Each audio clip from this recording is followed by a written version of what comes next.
I don't know anything about saving worlds, but you do.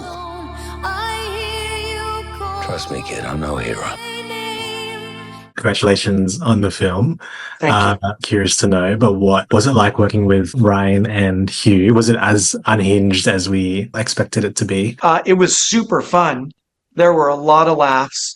But it was also, we know the opportunity we have here, the opportunity to finally do a movie with these two iconic characters together.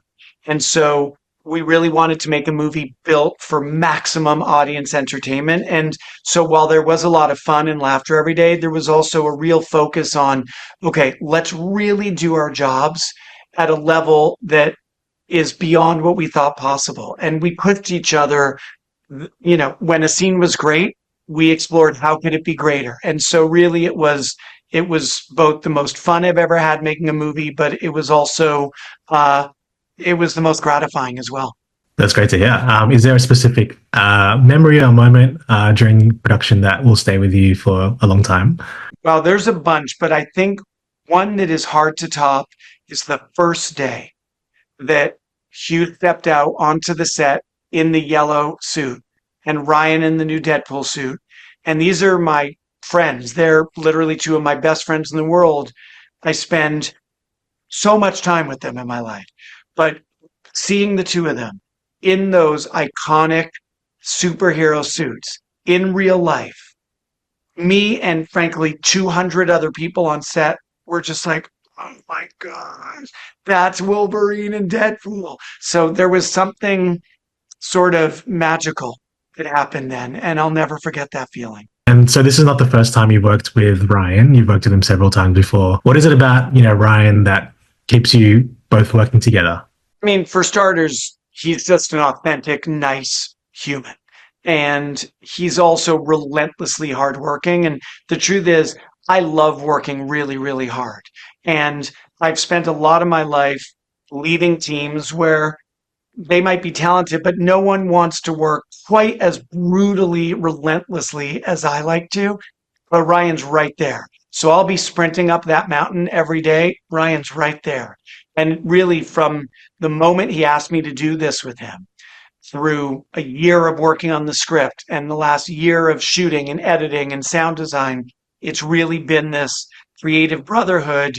Not only, I think, this bond through work ethic, but we're at a stage in our careers and our lives where we want to build movies for audience joy. And hopefully we've done that for a third time here with Deadpool and Wolverine. Now, speaking of movies that bring joy, you've worked on some classic comedy films. Is there a particular project or genre that you'd like to tackle next?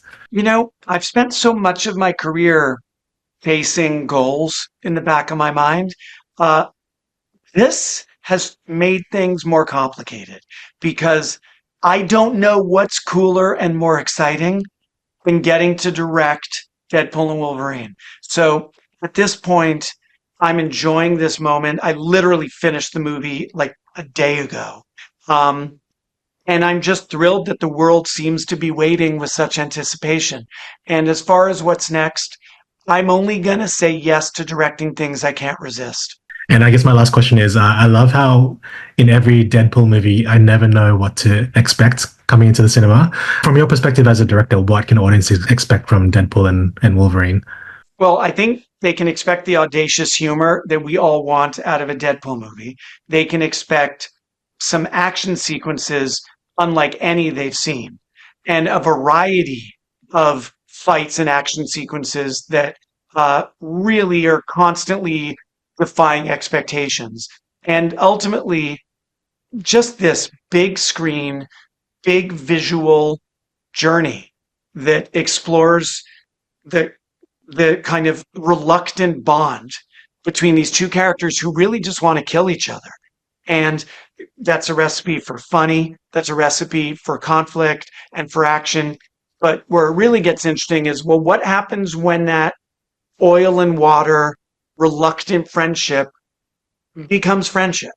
And there's a warmth to the movie that I think people won't be expecting, but are going to very much enjoy. Amazing. Thank you so much for your time today, and I wish you all the best. Let's fucking go! Let's fucking go.